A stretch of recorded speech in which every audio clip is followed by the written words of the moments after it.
षष्ठाध्यायी जगन्माता यस्य चित्तात् समुत्थिता वेदानामुपकाराय तस्मै पाणिनये नमः।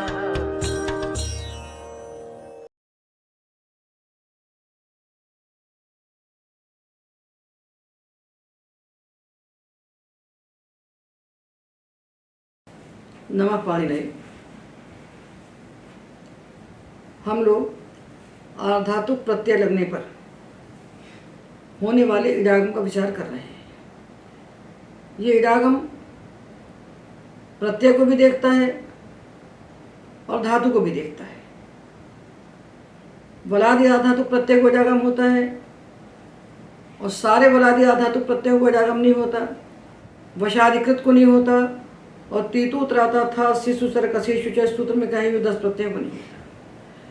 तो हमने निर्णय किया कि 30 वलादि आधातु प्रत्यय हैं, उन्हें ही इडागम हो सकता है, किंतु ये कब हो सकता है? जब वह धातु विशेष हो जिस धातु से 30 प्रत्यय लगे हैं। इसी प्रकार धातु भी 2 प्रकार के हैं, सेठ और अनिठ। सेठ धातु से सेठ प्रत्यय लगता है तो इडागम होता है, अनिट धातु से सेठ प्रत्यय लगता है तो इडागम नहीं होता, और सेठ धातु से अनिट प्रत्यय लगता है तब भी इडागम नहीं होता। तो हमने प्रत्ययों को तो जान लिया अलग अलग करके कि 30 प्रत्यय सेठ हैं, बाकी आधातु प्रत्यय अनिट हैं। अब हम आपको धातु दिखाते हैं, जैसा भाष्यकार ने परिगणन किया है और जैसा प्रक्रिया ग्रंथों में भाष्यादि के अनुसार कहा गया है वही गिनती आपको हम दिखाते हैं, किंतु हम आपको अलग अलग करके दिखाते हैं ताकि आपकी बुद्धि में एकदम निश्चित हो जाए। तो धातु के अंतिम अक्षर को देखिए, इडागम के लिए धातु के अंतिम अक्षर को देखिए और ये जानिए कि पहला अक्षर आ है, अंतिम अक्षर हा है। तो आ से हा तक, अकारांत से हकारांत तक सब धातुओं को अलग अलग करके आपको हम दिखा देंगे, तो आपको इडागम का विज्ञान हो जाएगा। तो हम जान जाएंगे कि सेठ धातु से जब ये 30 सेठ प्रत्यय लगेंगे तभी हमको इडागम करना है, अन्यथा हमें इडागम नहीं करना। ये बात हम जान चुके हैं कि आधातु प्रत्यय जब लगे धातु से तो हमें गण का विचार नहीं करना है। तो सारे गणों के धातुओं को बुद्धि में एक साथ बैठा लीजिए, 9 गण को मिलाकर एक गण बना लीजिए, 9 गण को मिलाकर एक महागण बना लीजिए और सबके बारे में एक साथ विचार कीजिए, क्योंकि आधातु प्रत्यय को गण की आवश्यकता नहीं है। तो पूरे 9 गण के जो धातु हैं उन धातुओं में जितने भी आकारांत धातु हैं,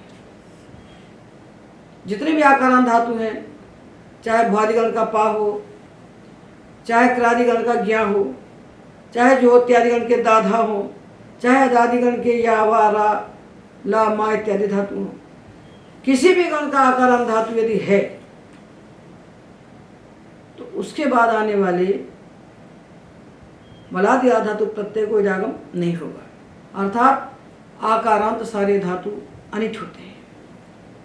कोई से प्रत्यय आए, सेठ आए चाहे अनिट आए, उसको इडागम होने नहीं है।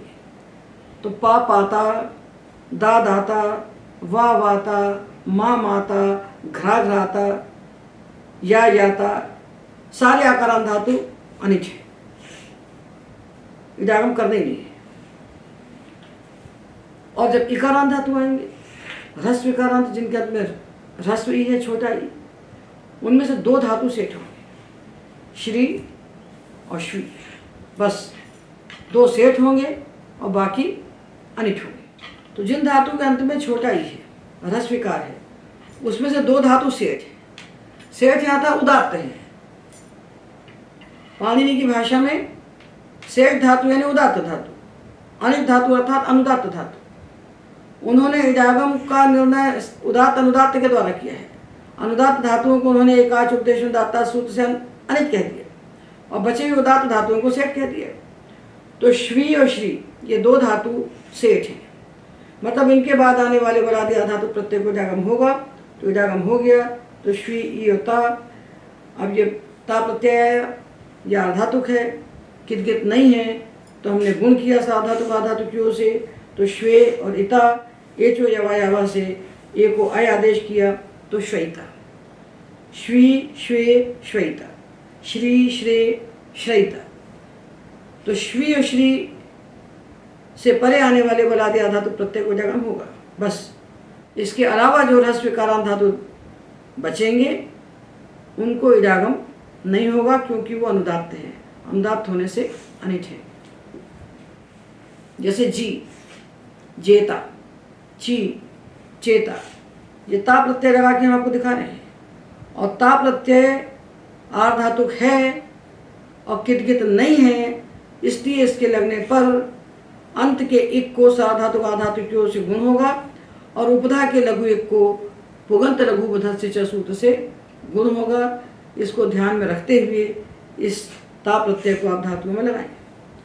तो ची चेता और जी जेता। और जिन धातुओं के अंत में दीर्घ इकार है उनमें से भी दो सेठ है और बाकी सब अनिट है। शींग और डींग ये दो सेठ हैं, तो इनसे लगेगा ता, उसको इडागम हो जाएगा तो इता। तो शी इता गुण किया तो शे इता, आयादेश किया तो शैता। डी इता गुण किया तो डे इता, आयादेश किया तो डैता। तो शी शैता और डी डैता। बचे हुए जो ई का आरांत धातु हैं ये सब अनिट है। नी नेता, भी भेता, क्री क्रेता। तो आकारांत सारे धातु अनिट है। ह्रस्व कारांत में दो धातु सेठ हैं, श्री और श्री, बाकी सब अनिट है।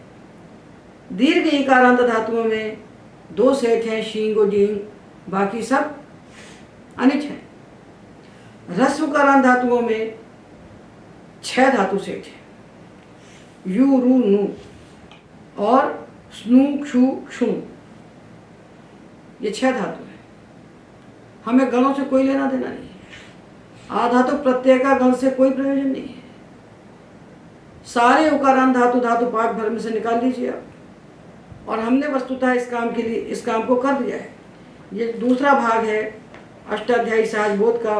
इसके आदि में हमने एक धातु पाठ लगा दिया है। 9 गण को मिलाकर हमने धातु पाठ बना दिया है। सारे आकारांत, सारे इकारांत, सारे ईकारांत, उकारांत, उकारांत सब इकट्ठे हमने लिख दिए। उनको लेकर आप अभ्यास कर सकते हैं। तो ह्रस्व उकारांत धातु में 6 सेठ है। 6 सेठ हैं, अर्थात इनके बाद आने वाला जो ता प्रत्यय है उसको इडागम हो जाएगा। जितने बला दिया धातु प्रत्यय इनको इडागम हो जाएगा। तो यू और इता गुण हुआ तो यो, आवादेश हुआ तो यविता। यू यो यव यविता,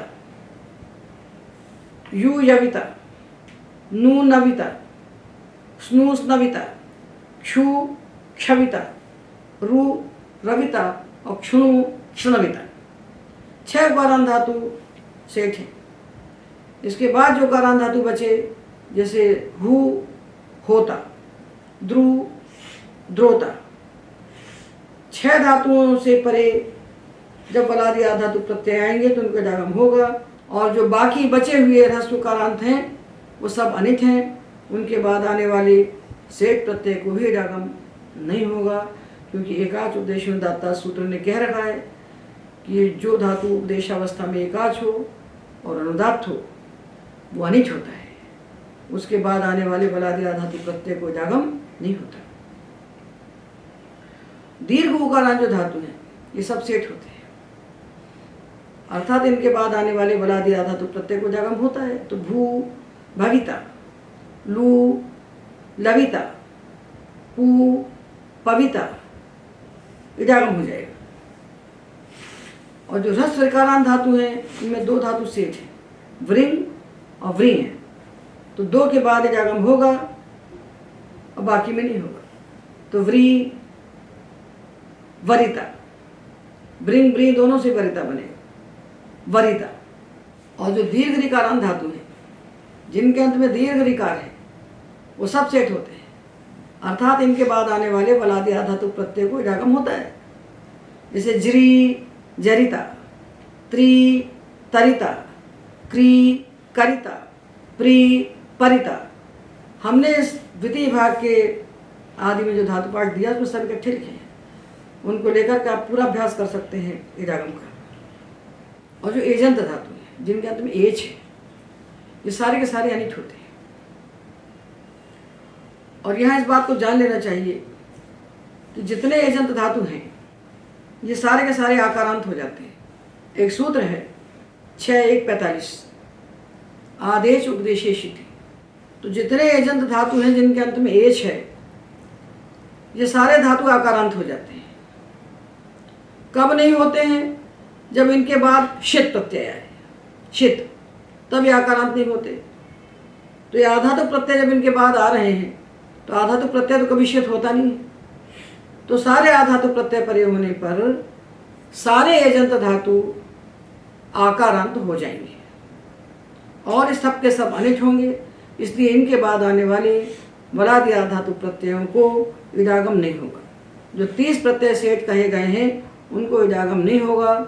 तो ध्ययी, इसको हो गया ध्या, ध्याता, ग्लई, ग्ला, ग्लाता, म्लई, म्ला, म्लाता, वे, वा, वाता, व्ये, व्या, व्याता। जितने भी एजंत धातु हैं इनको आप आकारांत बना लीजिए और इनमें सीधा आधातु प्रत्यय जोड़ दीजिए। इनको इडागम होने वाला नहीं है। ये हमने आकारांत से लेकर एजंत तक सारे अजंत धातुओं की इडागम व्यवस्था जान ली। आकारांत सारे धातु अनिट होते हैं। इकारांत में 2 सेठ होते हैं, श्री और श्वी, बाकी अनिट होते हैं। इकारांत में 2 सेठ होते हैं, डींग और शींग, बाकी अनिट होते हैं। उकारांत में 6 सेठ होते हैं, यूरु, नू, स्नू, क्षु, क्षणु, बाकी सब अनिट होते हैं। उकारांत सारे सेठ होते हैं। ह्रस्व ऋकारांत में ब्रिंग ब्रिंग 2 सेठ होते हैं, बाकी अनिट होते हैं। और दीर्घ ऋकारांत सारे सेठ होते हैं, एजंत सारे धातु अनिट होते हैं। यह हमने पूरे अजंत धातुओं की इडागम व्यवस्था को जान लिया और साथ में ये जान लिया कि जब सेठ धातु के बाद सेठ प्रत्यय आएगा तभी इडागम होगा। अनिट धातु के बाद सेठ प्रत्यय आएगा तो इडागम नहीं होगा और सेठ धातु के बाद अनिट प्रत्यय आएगा तब भी इडागम नहीं होगा। इसलिए ये जो व्यवस्था हम बता रहे हैं ये आधातु प्रक्रिया का द्वार है। इसको पूरा बुद्धिस्त करके, इसको पचा के तो हमको आधातुक में प्रवेश करना चाहिए। अब हम हलंत धातुओं की इडागम व्यवस्था बता रहे हैं और ये भी अंतिम हल के अनुसार बता रहे हैं। तो देखिए ये पुस्तक में तो सारे धातु लिखे हुए हैं, इनके प्रयोग बना करके भी लिखे हुए हैं, इसलिए इनका हम आपके सामने परिगणन कर देते हैं।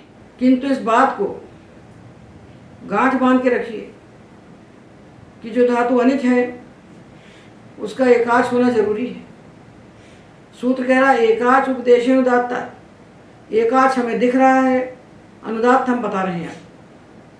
और जो अनेकाच धातु हैं वो सारे के सारे सेठ हैं। और जो धातु उपदेशिक नहीं है, हम जानते हैं कि धातु 2 प्रकार के हैं, उपदेशिक और अतिदेशिक। जो पाणिनि धातु पाठ पढ़े हैं वो उपदेशिक हैं और जो सनादि प्रत्यय लगा करके हम बनाते हैं वे सनाद्यंत सारे के सारे धातु आतिदेशिक हैं। और ये जो एकाच उपदेश अनुदात्ता सूत्र है ये उपदेशावस्था में जो एकाच धातु हैं और अनुदात्त हैं उन्हीं के लिए इडागम का निषेध कर रहा है। अर्थात जितने सनाद्यंत धातु हैं आतिदेशिक ये सारे के सारे सेठ हैं, इसको भी जान लेना चाहिए।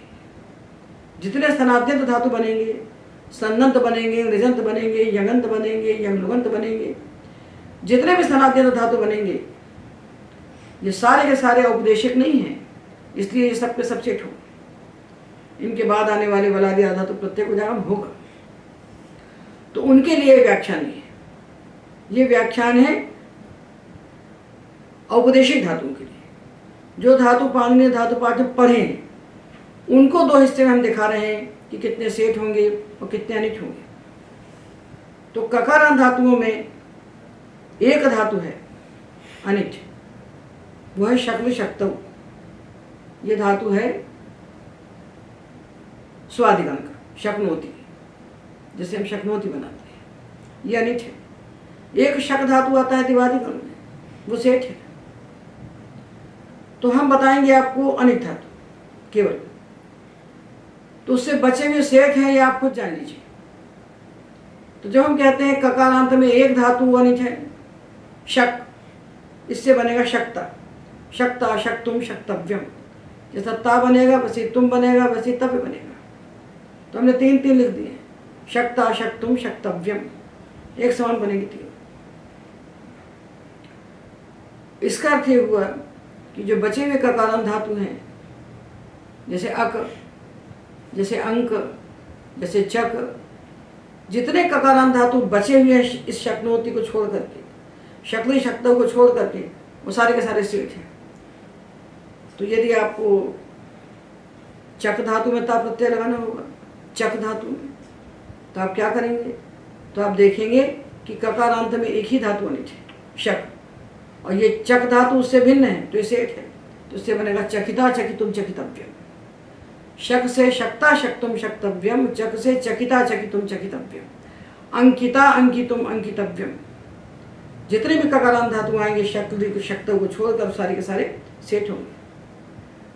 तो जिनका परिगणन कर रहे हैं उनसे बचे हुए सारे सेठ हैं, ये भी आप साथ साथ जानते जाइए। अब बात आई चकारांत धातुओं की। चकारांत, तो ककारांत के बाद सीधा चकारांत बताते हैं। जिन्होंने परिगणन किया है आचार्यों ने, वो ककारांत के बाद चकारांत धातु बताते हैं। तो का के बाद तो चा आता नहीं, का के बाद आता है खा ग घ ङ। तो ये खा गा घा जो धातु हैं, खा गा घा से अंत होने वाले धातु हैं, उनको नहीं कहा। नहीं कहा का अर्थ ये है कि सब सेठ है। जो खकारांत हैं लिख इत्यादि, जो गकारांत हैं रग लग इत्यादि, जो घकारांत हैं घघ, ये सारे धातु सेठ हैं। ये जो ककारांत से हकारांत तक धातु हम आपके सामने बता रहे हैं, गिनती करके 102 धातु बताएंगे। ये हलंत धातुओं में 102 धातु ही अनिट है, और इनके अलावा जो धातु हैं जो इसमें कहे नहीं गए हैं, कहे नहीं जा रहे हैं, वे सारे धातु सेठ हैं। ये आपको जान लेना चाहिए। तो ककारांत में एक अनिट है, अर्थात बचे हुए ककारांत सेठ है। खकारांत गकारांत घकारांत नहीं कहे गए, इसलिए सबके सब सेठ है। सेठ है अर्थात इनके बाद आने वाले बलादि धातु प्रत्यय को जागम होगा। चकारांत धातुओं में 6 धातु अनिट है। कौन से 6 हैं? ये हैं पच वच रिच विच सिच मुच, ये 6 धातु। पच वच रिच विच सिच मुच, ये 6 धातु अनिट है। चकारांत में 6 ही धातु अनिट है। मतलब 7वां कोई चकारांत आपके पास आएगा तो सेठ है। अगर मृच आ गया तो आप समझिए कि सेठ है, ग्लुच आ गया तो सेठ है। चकारांत धातुओं में 6 धातु ही अनिट है। तो देखिए पच धातु तो भुआदिगण में है, पचति पचते, ये अनिट है। और वच धातु हमको मिलते हैं 3। एक वच परिभाषणे अदादिगण में पढ़ा गया है, और दूसरा वच परिभाषणे चुरादिगण में पढ़ा गया है, जो वैकल्पिक निच वाला है। उससे जब निच नहीं होता तब वो भी अनिट हो जाता है। और ब्रू धातु को जब आधातुक प्रत्यय परे होने पर आधातुक विषयता में वच आदेश हो जाता है ब्रुव वची सूत्र से, तब वो भी अनिट हो जाता है। तो वच कहने से वच परिभाषणे अदादि, वच परिभाषणे चुरादि और ब्रुवो वची, इन तीनों का ग्रहण कर लेना चाहिए। तो इनसे बनेगा पच से पक्ता पक्तुम पक्तव्यम, और वच से वक्ता वक्तुम वक्तव्यम, रिच रेक्ता रेक्तुम रेक्तव्यम, विच वेक्ता वेक्तुम वेक्तव्यम। सब जगह पुगंत लघु पदार्थ शिक्षा से उदा को गुण हो रहा है, इजागम नहीं हो रहा है। सिच सेक्ता सेक्तुम सेक्तव्यम, और मुच मोक्ता मोक्तुम मोक्तव्यम। पच वच रिच विच सिच मुचे 6 धातु चकारांत अनिट है। तो जो रिच धातु पढ़ा गया है अनिट, ये रुधादिगण का रिचिर विरेके भी है, और जो चुरादिगण में रिच वियोजन संपर्चन यो जो विकल्प श्रेणिच वाला धातु पढ़ा गया है, ये दोनों धातु लेना चाहिए। और विच कहने से विचिर पृथक भावी जो रुधादिगण का है इसको जानना चाहिए।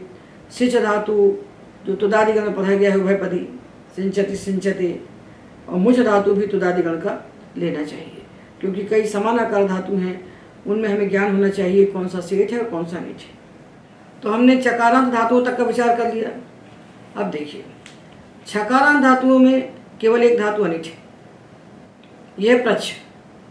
तो प्रच्छ धातु से जब प्रत्यय लगाएंगे ता अस्यति, कोई भी बलादी धातु प्रत्यय लगाएंगे तो इडागम नहीं होगा। तो प्रच्छ, प्रष्टा, प्रष्टुम, प्रष्टव्यम, इडागम नहीं होगा। इसके अलावा जितने भी छकारांत धातु होंगे, जैसे उंछ, आछी, आंछ, वांछ, लांछ, म्लेच्छ, जितने छकारांत धातु आएंगे वे सब सेठ होंगे। यहाँ जिनका परिगणन किया गया है, इन 102 धातुओं को छोड़ करके बाकी जितने हलंत धातु होंगे उन सबको आप जानिए कि ये सेठ है। तो प्रच्छ से बना प्रष्टा, प्रष्टुम, प्रष्टव्यम, और वांछ से बनेगा वांछिता, वांछितुम, वांछितव्यम। अनिट हम बता रहे हैं, सेठ आप अपने आप समझ लीजिए, जिससे जो बचे वो सेठ है। और ये सब किस में देखना, एकाच, एकाच औपदेशिक धातु में देखना है। जो धातु पाठ में पढ़े गए हैं औपदेशिक हैं और जिनमें एक ही अच्छे, उन्हीं के लिए सूत्र है एकाच उपदेशन रखता। जो जकारांत धातु हैं एकाच औपदेशिक, उनमें 15 धातु अनिट है। त्यज, भज, यज, निजिर, विजिर, भुज, इसमें भुज पालनाभ्यवार्यो भी आएगा, भुजो कौटिल्य भी आएगा। और युज, इसमें युजिर योगे और युज समाधव दोनों लिए जाएंगे। और रुज, सृज, इसमें दिवादिगण का सृज भी आएगा और तुदादिगण का सृज भी आएगा। भंज, रंज, संज, स्वंज, भ्रज और मस्ज, ये 15 जकारांत धातु अनिट है। अर्थात इन 15 से अतिरिक्त जो जकारांत धातु हैं, भले भी एकाच हैं, वे सब सेठ समझ लेना चाहिए। अष्टाध्यायी सहज बोध के द्वितीय भाग में जो 11वां पाठ है इडागम का, उसको सामने रख लीजिए, तो ये आधार बनेगा समझने के लिए। 227 पृष्ठ पर अभी हम बता रहे हैं जकारांत धातु। तो त्यज, त्यक्ता, त्यक्तुम, त्यक्तव्यम। भज, भक्ता, भक्तुम, भक्तव्यम। यज, यष्टा, यष्टुम, यष्टव्यम। भज से भक्ता बनता है, यज से यष्टा बनता है। ये संधि का विषय है, संधि की चर्चा हम कर चुके हैं। यहाँ इडागम के प्रसंग में संधि को नहीं बताएंगे। इसको संधि में आप देखिए कि यज से ता प्रत्यय होने पर वृश्य भ्रज सूत्र से शाह होता है, और भज से ता प्रत्यय होने पर चोकू से कुत्व होता है। ये सब यहाँ का विषय नहीं है, इसलिए हम संधि को छोड़ते हुए केवल परिगणन करेंगे और ता प्रत्यय का रूप बताएंगे। तो यज, यष्टा, यष्टुम, यष्टव्यम। निज, नेकता, नेक्तुम, नेक्तव्यम। प्रत्याकित है तो उपधा गुण हो गया। विज, वेक्ता, वेक्तुम, वेक्तव्यम। भुज, भोक्ता, भोक्तुम, भोक्तव्यम। युज, योक्ता, योक्तुम, योक्तव्यम। रुज, रोक्ता, रोक्तुम, रोक्तव्यम। स्रष्टा, स्रष्टुम, स्रष्टव्यम। सृज धातु को सिद्ध शोझल्य मकिति से समागम होता है और वृश्य भ्रज से शत्रु होता है। भंज, भंगता, भंगतुम, भंगतव्यम। रंज, रंगता, रंगतुम, रंगतव्यम। संज, संगता, संगतुम, संगतव्यम। स्वंज, स्वंगता, स्वंगतुम, स्वंगतव्यम। और मस्ज, मंगता, मंगतुम, मंगतव्यम। मस्ज धातु को मस्जिद झली से नुमागम होता है। भ्रज, भ्रष्टा, भ्रष्टुम, भ्रष्टव्यम। और भ्रज धातु में भ्रजोरोपधियोर मन तरस्याम से जब रम होता है तो भ्रष्टा, भ्रष्टुम, भ्रष्टव्यम, ये दो रूप बनेंगे। इन 15 जकारांत धातुओं को छोड़कर जितने भी जकारांत धातु हमको धातु पाठ में मिलेंगे वो भले ही एकाच है, वे सब सेठ ही कहलाएंगे। जैसे लज्ज, लज, तो लज्ज धातु एकाच है, औपदेशिक है, धातु पाठ में पढ़ा गया है, किंतु इन 15 धातुओं में नहीं है, इसलिए लज्ज से लज्जिता बनेगा। लज्जिता, लज्जितुम, लज्जितव्यम। अब जकारांत के बाद हम आपको दकारांत धातु बताते हैं। तो जकारांत के बाद दकारांत बताने का तात्पर्य ये है कि ज और दा के बीच में जितने अक्षर हैं उनसे अंत होने वाले सारे धातु सेठ होते हैं। तो जकारांत के बाद झकारांत आना चाहिए। झकारांत यहाँ परिगणित नहीं है, अर्थात झकारांत सारे धातु सेठ होते हैं। झर्झ, झर्झिता, झर्झितुम, झर्झितव्यम। और इसके बाद आएगा टवर्ग। तो ट ठ डा ढाणा, ये भी यहाँ नहीं कहे गए। तो ट ठ डा ढाणा से अंत होने वाले सारे धातु भी सेठ होते हैं, ये जान लेना चाहिए। रट, टकारांत है। रटिता, रटितुम, रटितव्यम। मठ, कठ, कठिता, कठितुम, कठितव्यम। मठिता, मठितुम, मठितव्यम। लुठ, लोठिता, लोठितुम, लोठितव्यम। डकारांत में हमने लिया कड, कडिता, कडितुम, कडितव्यम। लड, लडिता, लडितुम, लडितव्यम। गड, गडिता, गडितुम, गडितव्यम। जितने डकारांत धातु हैं ये सब सेठ ही होंगे। और ढकारांत कोई धातु पाठ में पढ़ा नहीं है। ढकारांत होता है धातु होधा से हकार के स्थान पर ढकार करने पर। और जो मूल हमारा धातु पाठ है उसमें कोई धातु ढकारांत नहीं है, इसलिए हम नकारांत का उदाहरण देते हैं। जैसे रण, रणिता, रणितुम, रणितव्यम। कणिता, कणितुम, कणितव्यम। तो सारे टकारांत, ठकारांत, डकारांत और नकारांत ये सारे धातु सेठ ही होते हैं। तो हमने टाठा डा औना से अंत होने वाले धातुओं को देखा कि सब सेठ होते हैं, क्योंकि इनका इसमें परिगणन नहीं किया है। और तकारांत, थकारांत धातुओं का भी परिगणन नहीं किया है, अर्थात तकारांत तो थकारांत सारे धातु सेठ होते हैं। जैसे धातु लिया हमने अत, सातत्यक हमने अत, ये यहाँ 102 धातुओं में तकारांत एक भी नहीं पड़ा है, तो हमें मान लेना चाहिए कि तकारांत सारे धातु सेठ होते हैं। तो अत से बनेगा अतिता, अतितुम, अतितव्यम। और थकारांत भी नहीं पढ़े गए हैं इन 102 में, तो थकारांत भी धातु सारे के सारे सेठ होते हैं, ऐसा मान लीजिए। तो मंथ, मंथिता, मंथितुम, मंथितव्यम। कुंथ, कुंथिता, कुंथितुम, कुंथितव्यम। तो टकारांत, ठकारांत, डकारांत, नकारांत, तकारांत और थकारांत ये सारे धातु सेठ ही होते हैं, ये अनिट नहीं होते। और इसके बाद हम दकारांत धातुओं को देखें कि इनमें कितने सेठ होते हैं, कितने अनिट होते हैं। कि दकारांत धातुओं में 15 धातु अनिट पढ़े गए हैं। अनिट कहे गए हैं अर्थात पाणिनि ने इनको अपने धातु पाठ में अनुदात्त पढ़ा है। एकाच है और अनुदात्त है, तो एकाच उपदेशोदात्ता सूत्र से ये अनिट हो गए। एकाच उपदेशोदात्ता ने कहा कि उपदेश अवस्था में जो धातु एकाच है और अनुदात्त है वे सब अनिट होते हैं, अर्थात इनके बाद आने वाले बलादि धातु प्रत्यय को इडागम नहीं होता है।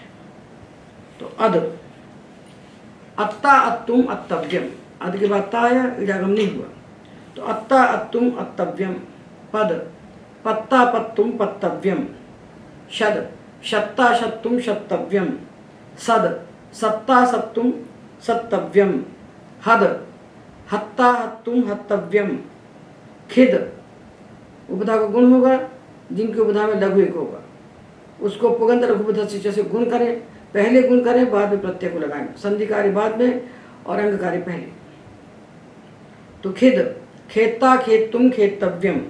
छिद, छेत्ता, छेत्तुम, छेत्तव्यम। भेद, भेत्ता, भेत्तुम, भेत्तव्यम। विद, वेत्ता, वेत्तुम, वेत्तव्यम। और ये दूसरा विद एक और है, इससे भी बनेगा वेत्ता, वेत्तुम, वेत्तव्यम। स्विद, स्वेत्ता, स्वेत्तुम, स्वेत्तव्यम। क्षुद, क्षोत्ता, क्षोत्तुम, क्षोत्तव्यम। तुद, तोत्ता, तोत्तुम, तोत्तव्यम। नुद, नोत्ता, नोत्तुम, नोत्तव्यम। स्कंद, स्कंता, स्कंतुम, स्कंतव्यम। तो ये हमने 15 धातु पढ़े, और इन 15 दकारांत को छोड़कर जितने भी दकारांत धातु धातु पाठ में मिलेंगे उनको आप समझिए कि सब सेठ है। जैसे मुद, मुद, हर्षे, ये सेठ है क्योंकि इन 15 में नहीं पढ़ा गया।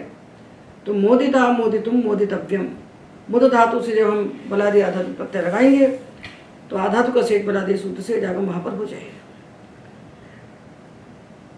तो जो पढ़ रहे हैं वो अनिट और जो नहीं पढ़ रहे हैं वो सेठ। अब विद धातु के विषय में यहाँ जान लेना चाहिए। तो धातु पाठ में विद धातु 4 पढ़े गए। एक पढ़ा गया विद्री लाभे, ये विंदति बनता है, विंदति विंदते, ये धातु है तुदादिगण का, ये सेठ है। और दूसरा पढ़ा गया है अदादिगण में विदज्ञाने, जिससे वेत्ति बनता है, वेत्ति वित्तः विदन्ति। तो विंदति और वेत्ति ये जो 2 धातु हैं तुदादिगण का विद्री लाभे और अदादिगण का विदज्ञाने, ये 2 विद धातु सेठ है। तो इनसे जब लगाएंगे बलादि आधातु प्रत्यय तो जागम हो जाएगा। तो इनसे बनेगा वेदिता, वेदिता, वेदितुम, वेदितव्यम। अब जो 2 बच गए, एक दिवादिगण का धातु है विद सत्तायाम और दूसरा रुधादिगण पढ़ा गया है विद विचारणे। तो विद सत्तायाम और विद विचारणे ये 2 धातु जो है दकारांत विद, ये 2 अनिच हैं। तो इडागम नहीं होगा तो इनसे बनेगा वेत्ता, वेत्तुम, वेत्तव्यम। तो रुधादिगण और दिवादिगण के जो विद धातु हैं ये अनिच हैं और अदादिगण और तुदादिगण के जो विद धातु हैं ये दोनों सेठ हैं। तो इस प्रकार हमने देखा कि धातु पाठ में जो एकाच दकारांत धातु हैं उनमें 15 धातु अनिच हैं और बाकी दकारांत सारे सेठ हैं। विद धातु 4 पढ़े गए हैं, उनमें से 2 अनिच हैं और 2 सेठ हैं। तो दिवादिगण का विद सत्तायाम और रुधादिगण का विद विचारणे ये 2 अनिच हैं और तुदादिगण का विद्री लाभे और अदादिगण का विदज्ञाने ये 2 सेठ हैं। इसी प्रकार दकारांत धातुओं में जो स्विद धातु पढ़ा गया है इसे जानना चाहिए कि दिवादिगण का जो धातु है स्विद्यति ये अनिच है और भवादिगण में जो पढ़ा गया है स्वेदते वो सेठ है। अब हम यथाक्रम धकारांत धातुओं का विचार करते हैं।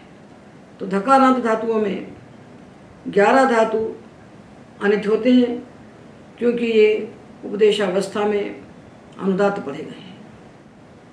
तो एकाच दकारांत धातुओं में 11 धातु अनिच होते हैं। व्यध और सिद्ध, सिद्ध धातु हमें दिवादिगण का सिद्ध संराधव लेना चाहिए और बाकी भुआदिगण का जो सिद्ध गत्याम इत्यादि उनको नहीं लेना चाहिए। तो व्यध धातु 1, दिवादिगण का सिद्ध धातु 2 और क्रुध, क्षुध, बुध, युध, रुध और अनोरुध, रुधिर आवरणे रुधादिगण का और अनोरुध जो है ये दिवादिगण का। और शुद्ध, राध, साध और बंध ये 11 धकारांत धातु अनिच होते हैं।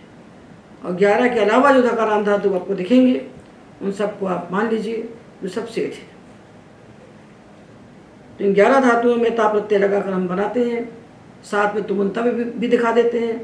वस्तुतः ये जो रूप हम बना रहे हैं तो ता प्रत्यय इसका बना हुआ जो रूप है ताश में भी यही बनेगा लुटकार में और त्रिच में भी यही बनेगा और त्रिन में भी यही बनेगा। ये 3 प्रत्ययों का रूप है। तो व्यध, व्यद्धा, व्यद्धुम, व्यद्धव्यम। सिद्ध उपधा को गुण होगा, सेद्धा, सेद्धुम, सेद्धव्यम। क्रुध उपधा को गुण किया तो क्रोद्धा, क्रोद्धुम, क्रोद्धव्यम। क्षुध, क्षोद्धा, क्षोद्धुम, क्षोद्धव्यम। बुध, बोद्धा, बोद्धुम, बोद्धव्यम। युध, योद्धा, योद्धुम, योद्धव्यम। शुद्ध, शोद्धा, शोद्धुम, शोद्धव्यम। राध, राद्धा, राद्धुम, राद्धव्यम। साध, साधा, साधुम, साधव्यम, बंध, बंधा, बंधुम, बंधव्यम। तो धातु पाठ में बुध धातु 3 पढ़े गए हैं। एक है बुधिर बोधने और 2 हैं बुध अवगमने। इन 3 में से जो दिवादिगण का बुध अवगमने धातु है ये अनिच है और भुआदिगण के दोनों धातु सेठ है, ये जानना चाहिए।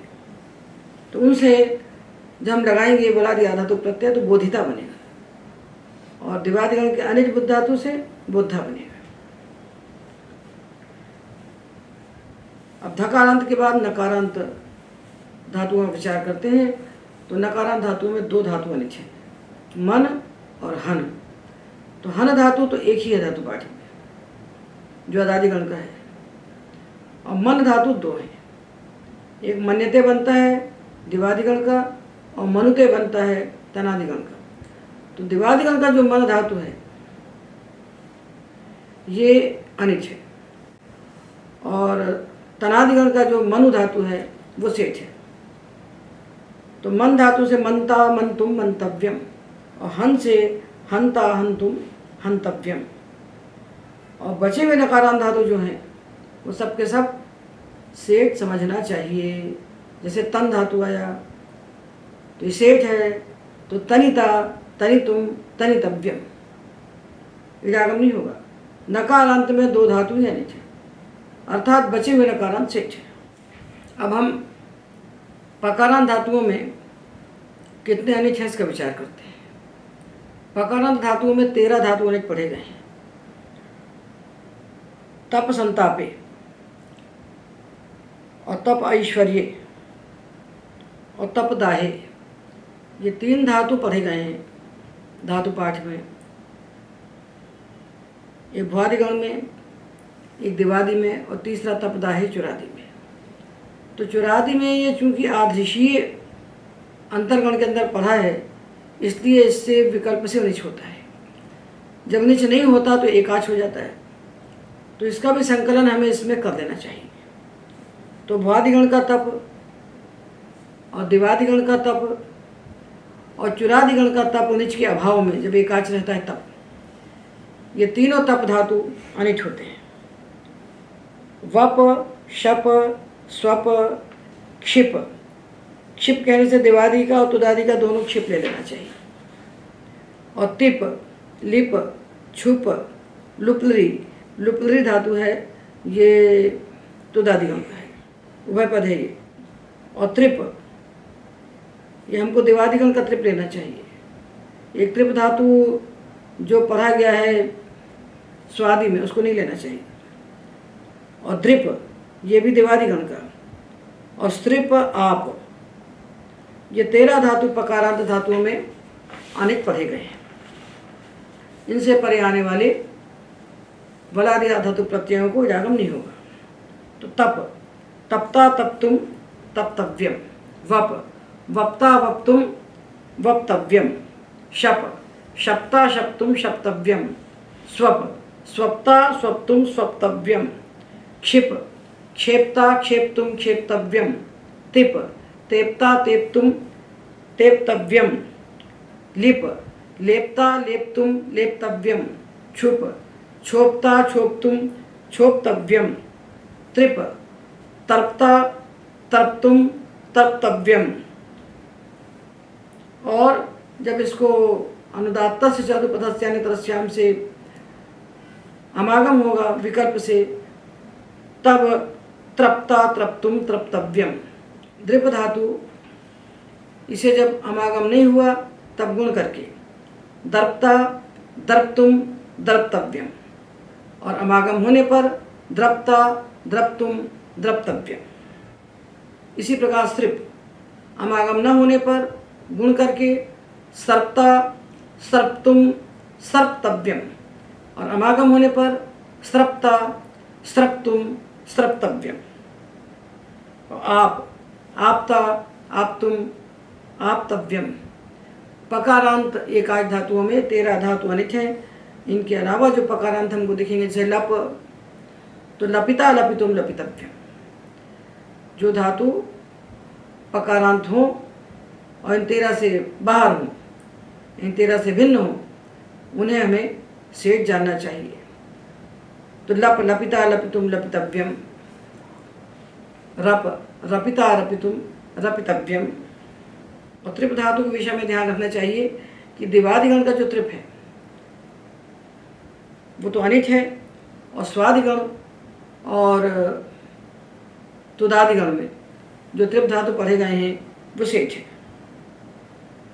उनसे इडागम करके तर्पिता ही बनेगा। दिवादिगण का जो त्रिप धातु है और द्रिप धातु है, दिवादिगण का जो त्रिप द्रिप धातु है, ये वस्तुतः वेट है, आगे रधादिगण में पढ़े जाएंगे, तब भी उनको यहाँ पर पढ़ा है, इन्हें अनिट में ही पढ़ा है और वेट में ही पढ़ा है। तो यहाँ पढ़ने का क्या प्रयोजन है, ये हमें जान लेना चाहिए कि यहाँ जब उनको अनुदात्त करके पढ़ दिया जाता है, तभी अनुदात्तस्य चतुर्पथस्यान्यतरस्याम सूत्र से इनको विकल्प से समागम हो करके तृप्ता और द्रप्ता रूप बन सकते हैं। यदि केवल वेट में पढ़े जाते रधादि में तो इनसे तृप्ता तो बन जाता, द्रप्ता बन जाता, किंतु तृप्ता द्रप्ता ये अमागम करके रूप नहीं बन सकते थे। इसलिए इन त्रिप द्रिप धातुओं को यहाँ अनिट में ही पढ़ दिया है अनुदात्त धातुओं के साथ, और रधादि में भी अलग से पढ़ दिया है, ये समझना चाहिए। अब पकारांत के बाद भकारांत धातु कहे गए, तो पा के बाद फा कहना चाहिए और बा कहना चाहिए। तो जब फकारांत और बकारांत धातु नहीं पढ़े गए इन 102 धातुओं के परिगणन में, तो हमें जान लेना चाहिए कि फकारांत सारे धातु सेठ होते हैं। रफिता, रफितुम, रफितव्यम। और बकारांत नहीं पढ़े गए तो इनको भी सेठ जान लेना चाहिए, जैसे लंबिता, लंबितुम, लंबितव्यम। तो फकारांत सारे सेठ और बकारांत सारे सेठ। अब हम भकारांत पर आते हैं, तो भकारांत में 3 धातु ही अनिट है, यभ, रभ और लभ। इडागम नहीं होगा तो सीधे संधि हो जाएगी। तो यभ, यब्धा, यब्धुम, यब्धव्यम। रभ, रब्धा, रब्धुम, रब्धव्यम। लभ, लब्धा, लब्धुम, लब्धव्यम। और मकारांत धातुओं में 4 धातु अनिट है, गम, रम, नम और यम। इनसे परे आने वाले बलादि आधातु प्रत्ययों को इडागम नहीं होता है। ये प्रकृत्याश्रय अनिट है, ये धातु अनिट है, इसलिए इडागम नहीं होगा। कहीं प्रत्यय अनिट होता है तो इडागम नहीं होता, कभी धातु अनिट होता है तो भी इडागम नहीं होता।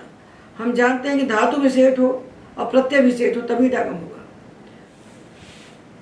ये जो हम अनिट धातु बता रहे हैं ये इडागम प्रकृत्याश्रय है, प्रकृति ही अनिट है, धातु ही अनिट है। जब धातु ही अनिट है तो इसमें कोई भी सेठ प्रत्यय हम लगाएंगे इडागम इनको हो ही नहीं सकता। तो गम, रम, नम, यम। मकारांत में 4 धातु अनिट है, तो गम, गंता, गंतुम, गंतव्यम।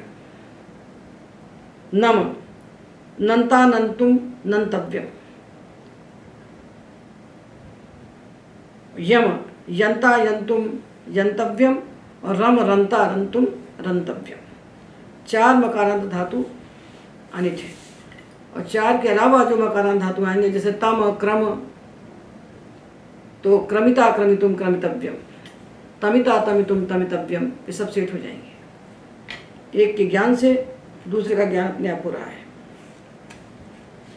अब तालव्य शकारांत धातु लेते हैं जिनके अंत में तालव्य शकार है। इन धातुओं में 10 धातु अनिट है। ये हैं दिश, ऋष, लिश। ये 2 लिश धातु हैं, एक दिवादी का है लिश अल्पी भावे और लिश गतौ है तुदादि का, ये दोनों ही अनिट है। और विष, रुष, कृश, दृशिर, मृष, स्पृश और दंश, ये 10 धातु तालव्य शकारांत धातुओं में अनिट पढ़े गए हैं। अनिट पढ़े गए हैं अर्थात धातु पाठ में अनुदात्त पढ़े गए हैं। तो उपधा को हम गुण करेंगे, क्योंकि ता प्रत्यय अकित है, तो उपधा को गुण करेंगे और संधि कर देंगे। तो दिश देष्टा देष्टुम देष्टव्यम, ऋष रेष्टा रेष्टुम रेष्टव्यम, लिश लेष्टा लेष्टुम लेष्टव्यम, विष वेष्टा वेष्टुम वेष्टव्यम, रुष रोष्टा रोष्टुम रोष्टव्यम, और कृश क्रोष्टा क्रोष्टुम क्रोष्टव्यम। अब ये धातु जो आते हैं दृश मृष और स्पृश, ये 3 धातु ऋतुपद है। और ऋतुपद धातुओं के लिए सूत्र आता है अनुदात्तस्य चर्दुपधस्य अन्यतरस्याम। तो इन अनेक धातुओं में, अनुदात्त धातुओं में जो ऋतुपद धातु हैं, जिनके उपधा में ऋकार है, उनको विकल्प से अमागम होता है। तो 3 तो हमने पढ़ लिए, स्त्रिप द्रिप त्रिप, ये हमने पढ़ लिए। उनसे हमने सर्पता स्रप्ता दर्पता द्रप्ता तर्पता तर्पता 2 रूप बनाए। उसी प्रकार इन शकारांत धातुओं में 3 धातु ऋतुपद हैं, दृश मृष और स्पृश। तो दृश धातु को तो नित्यमागम होता है, सृज दृशो झल्यमकिति से। तो दृष्ट बनेगा द्रष्टा द्रष्टुम द्रष्टव्यम। और मृष धातु से और स्पृश धातु से जब हम ये प्रत्यय लगाएंगे झलादि अकित, तो विकल्प से समागम होगा। तो मर्ष्टा मर्ष्टुम मर्ष्टव्यम और मृष्टा मृष्टुम मृष्टव्यम। स्पृश स्पर्ष्टा स्पर्ष्टुम स्पर्ष्टव्यम, स्पृष्टा स्पृष्टुम स्पृष्टव्यम। और दंश से दंष्टा दंष्टुम दंष्टव्यम। प्रक्रिया नहीं बता रहे हैं, प्रक्रिया हम पूरी बता चुके हैं। संधि भी नहीं बता रहे हैं, संधि हम पूरी बता चुके हैं। तथापि एक आध सूत्र का उदाहरण दे रहे हैं केवल आपके सौकर्य के लिए। तो ये जो अनुदात्त धातु हैं अनिट, इनमें ऋतुपद धातु हैं 8, सृप द्रिप त्रिप ये 3, और कृश मृष स्पृश ये 3, और सृज और दृश्य 2। तो सृज और दृश्य को नित्यमागम होता है, और बचे हुए जो 6 हैं इनको विकल्प से अमागम होता है। तो स्त्रिप द्रिप त्रिप हमने पढ़ लिए और मृष स्पृश पढ़ लिए। अब कृष धातु आएगा मूर्धन्य शकारांत धातुओं में। तो जिन धातुओं के अंत में मूर्धन्य शकार होता है, इन धातुओं में 11 धातु अनिट होते हैं। ये 11 धातु हैं कृष त्विष तुष द्विष दुष और पुष। पुष हमको दिवादिगण का ही लेना चाहिए, क्रियादिगण का नहीं लेना चाहिए। दिवादिगण का पुष ही अनिट है और क्रियादिगण का सेच है। और पिश विष शिश शुष और श्लिश, ये श्लिश भी हमको लेना चाहिए दिवादिगण का, श्लिष्यति। ये 11 धातु अनिट है। तो इनमें जो कृष धातु है ये ऋतुपद है, और जो धातु ऋतुपद होता है और अनिट होता है अर्थात अनुदात्त होता है, उसको विकल्प से अमागम होता है अनुदात्तस्य च अनुपधस्य अन्यतरस्याम सूत्र से। तो इस कृष धातु से अमागम न होने पर गुण करके बनेगा कर्ष्टा कर्ष्टुम कर्ष्टव्यम, और अमागम होने पर कृष्टा कृष्टुम कृष्टव्यम। और बाकी जो धातु हैं उनमें हम उपधा को गुण करेंगे और संधि कर देंगे। द्विष त्वेष्टा त्वेष्टुम त्वेष्टव्यम, द्विष द्वेष्टा द्वेष्टुम द्वेष्टव्यम, पिश पेष्टा पेष्टुम पेष्टव्यम, विष वेष्टा वेष्टुम वेष्टव्यम, शिश श्रेष्ठा श्रेष्टुम श्रेष्टव्यम, और श्लिश श्लेष्ठा श्लेष्टुम श्लेष्टव्यम, तुष तोष्टा तोष्टुम तोष्टव्यम, दुष दोष्टा दोष्टुम दोष्टव्यम, पुष पोष्टा पोष्टुम पोष्टव्यम, और शुष शोष्टा शोष्टुम शोष्टव्यम। और कृष्ण हमने बता दिया। तो मूर्धन्य शकार जिनके अंत में है, ऐसे धातुओं में 11 धातु अनिट पढ़े गए हैं धातु पाठ में, अर्थात अनुदात्त पढ़े गए हैं। इनसे परे आने वाले बलादि अधातु प्रत्ययों को जागम नहीं होगा। जो दंत सकारांत धातु हैं इनमें 2 धातु अनिट है, वस और घस। तो वस निवासी जो भ्वादिगण में पढ़ा गया है ये अनिट है, और वस आच्छादने जो अदादिगण में पढ़ा गया है वो सेठ है। और घस धातु भ्वादिगण में पढ़ा है घसली। तो भ्वादि का वस और भ्वादि का ही घस, ये 2 धातु सकारांत धातुओं में अनिट हैं। तो इनसे वस्ता वस्तुम वस्तव्यम और घस्ता घस्तुम घस्तव्यम ये रूप बनेंगे। और बाकी जो सकारांत धातु हमको मिलेंगे जैसे कस लस, ये सब सेठ है, ये जान लेना चाहिए। तो कसिता कसितुम कसितव्यम, लसिता लसितुम लसितव्यम, जो नहीं पढ़े गए वो सब सेठ है। अब बचे हकारांत धातु। हकारांत धातुओं में 8 धातु अनिट हैं, दह दीह दुह। यह अदादिगण का है, दुह प्रपूर्ण है। और मीह रूह लीह वह और नह, यह हकारांत 8 धातु अनिट है। इनसे परे बलादि आधातु प्रत्यय जो आएगा उसको जागम नहीं होगा। तो दह दग्धा दग्धुम दग्धव्यम, दिह देखधा देखधुम देखधव्यम, दुह दोग्धा दोग्धुम दोग्धव्यम, मिह मेढ़ा मेढुम मेढव्यम, और रूह रोढ़ा रोढ़ुम रोढ़व्यम, और लिह लेढ़ा लेढ़ुम लेढ़व्यम, वह वोढ़ा वोढ़ुम वोढ़व्यम, और नह नद्धा नद्धुम नद्धव्यम। अब ध से दग्धा बना, और रू से रोढ़ा बना, और न से नद्धा बना। ये सब संधि का विषय है। ये सारे सूत्र हम लोग पढ़ चुके हैं। होधा दादिर धातुर्घ वाद्रुम स्नुष्ण्याम नहोधा सब पढ़ चुके हैं, इसलिए इसकी चर्चा यहाँ नहीं करेंगे। इस प्रकार हमने 102 धातु अनेक पढ़े। इनका विज्ञान होना ही चाहिए। यदि इनका विज्ञान नहीं होगा तो हम प्रक्रिया में पदे पदे लौटाएंगे। तो हमने अंतिम अक्षर के क्रम से आकारांत से लेकर हकारांत तक सारे धातु आपको हमने दिखा दिए कि 102 धातु अनिच है, और जो 102 धातु में नहीं पढ़े गए ये सारे धातु सेठ है।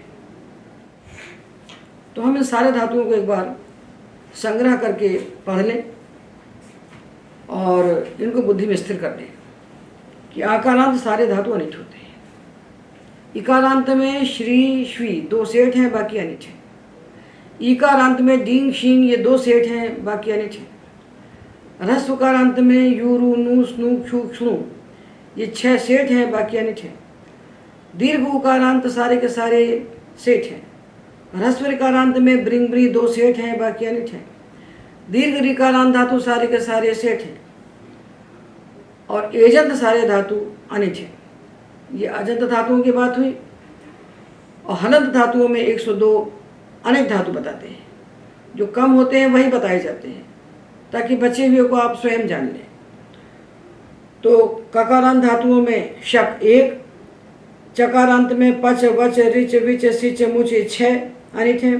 छकारांत में प्रच्छ 1, जकारांत में त्यज भज यज निज विज भुज युज रुज सृज भंज रंज संज स्वंज भ्रज मस्ज 15 अनिट जकारांत में। ये 232 पृष्ठ पर पूरे हमने इकट्ठे लिख दिए ताकि इनको संक्षेप में याद कर लिया जाए बिना प्रत्यय लगाए। दकारांत में 15 है। अद पद शद शद हद खिद छिद भिद विद विद स्विद क्षुद तुद नुद स्कंद ये 15 दकारांत धातु अनिट हैं। और धकारांत में 11 धातु हैं। व्यध सिध क्रुध क्षुध बुध युध रुध शुध राध साध बंध। नकारांत में 2 अनिट हैं, मन और हन। और पकारांत में 13 अनिट हैं। तप वप शप स्वप क्षिप लिप तिप छुप लुप त्रिप द्रिप स्त्रिप। और आप ये 13 धातु अनिट हैं पकारांत में। और भकारांत में यभ रभ लब 3 है। और मकारांत में यम रम नम गम ये 4 हैं, और तालव्य शकारांत में 10 हैं। दिश ऋष लिश विष रुष कृष दृश मृष स्पृश दंश। और मूर्धन शकार जिनके अंत में है उनमें 11 हैं। त्विष द्विष पिश विष शिश श्लिश तुष दुष पुष शुष कृष। और दंत सकारांत में वस और घस 2 हैं, और हकारांत में 8 धातु हैं। वह नह दह दीह मीह लिह और दूह रूह। ये 102 धातु कुल हलंत में हमने पढ़े, और अजंत धातुओं को अलग से बताया। इतने धातु ही धातु पाठ में अनित हैं, अर्थात पाणिनि धातु पाठ में ये अनुदात्त पढ़े गए हैं। इनसे परे आने वाले बलादि धातु प्रत्ययों को जो इडागम प्राप्त होता है आधातु का सेठ बलादे सूत्र से, उसका निषेध कर देता है ये सूत्र एकाच उपदेशानुदात्ता। यहाँ तक हमने एकाच उपदेशानुदात्ता सूत्र की व्याख्या की। इस सूत्र में एकाच और अनुदात्त धातुओं को अनित कहा गया है, उनका हमने परिगणन कर दिया। जैसे परंपरा में हमको मिले, जैसा भाष्य ने परिगणन किया, जैसा सिद्धांत कौमुदी में परिगणन किया गया है, काशिका में किया गया, तदनुसार हमने ये परिगणन आपके सामने कर दिया। इतने धातु अनित हैं, इन्हें हमें कंठस्थ करना ही पड़ेगा। इसके बिना हम आगे प्रत्यय तो जानेंगे नहीं। सबसे पहला विचार करना पड़ेगा इडागम करेंगे नहीं करेंगे। धातु प्रत्यय में प्रवेश करेंगे, प्रवेश का द्वार है। तो जब देखेंगे प्रत्यय यक यासुट यंग चंग अंग, यहाँ हमको इडागम नहीं करना है क्योंकि बलादि नहीं। पर जब आएंगे त्रिच त्रिन तास स्या सी सन सिच, तब तो इडागम करना ही पड़ेगा। तो उसके लिए विचार अपेक्षित है, अनिवार्य है। इसलिए इनको यहाँ तक हम कंठस्थ कर लें, याद कर लें।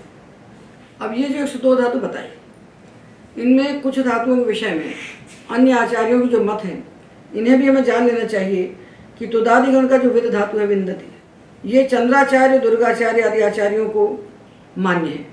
ये इस विद धातु को, तुदादिगण के विद धातु को अनुदात्त मानते हैं, अर्थात अनिट मानते हैं, और भाष्य में भी अनिट हमको मिलता है। किंतु जो व्याघ्रभूत आदि आचार्य हैं ये इसे अनिट नहीं मानते हैं। अब ये जो धातु है रंज मस्ज अद पद नुद क्षुध शुष पुष और शिश, ये 9 धातु भाष्य में नहीं मिलते हैं, ये भाष्य में अनुक्त हैं।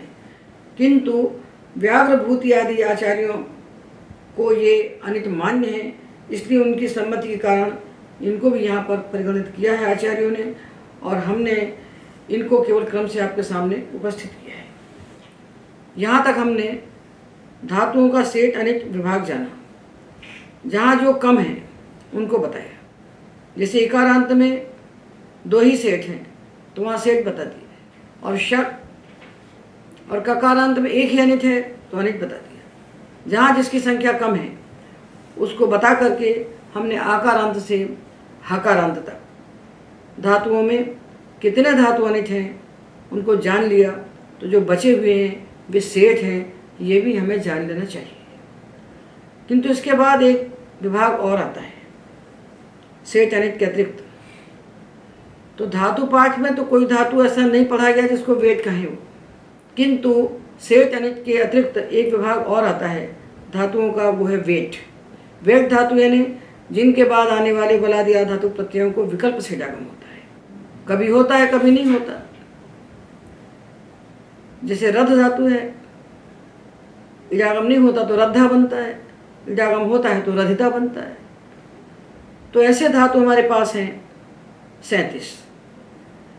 तो ये धातु पाठ में कोई विधि नहीं है जिससे धातु को हम वेट जान लें, क्योंकि धातु पाठ में जो धातु हैं वो या तो उदात्त पढ़े गए हैं अथवा अनुदात्त पढ़े गए हैं। तो जो उदात्त पढ़े गए हैं वो सेठ हैं, जो अनुदात्त पढ़े गए हैं वो अनिट हैं। उनका परिगणन हमने कर दिया। अब वेट धातु कैसे जानेंगे जिनमें कभी इडागम होता है कभी नहीं होता? तो इसके लिए पाणिनि ने 3 सूत्र बनाए हैं। ये सूत्र हैं इसी इडागम के प्रकरण में। इडागम का प्रकरण है 7-2-8 नेक वशीकृति से लेकर 7-2-75 किरश्च पंचभ्य तक। बचे हुए 3 हमने छोड़ दिए क्योंकि साधातुक इडागम करते हैं। ये 68 सूत्र हैं। इसी प्रकरण में 7-2-44, 7-2-45 और 7-2-46 3 सूत्र पढ़े गए हैं। स्वरति सूति सूयत धूय उदुतो वा और रदादिभ्यश्च और निरकुश। इन 3 सूत्रों में जो 37 धातु पढ़े गए हैं, ये धातु वेट होते हैं। इनके बाद आने वाले बलादि आधातुक प्रत्ययों को विकल्प से जागम होता है। इसकी चर्चा हम अगले व्याख्यान में करेंगे। आज के व्याख्यान में एतावदेव।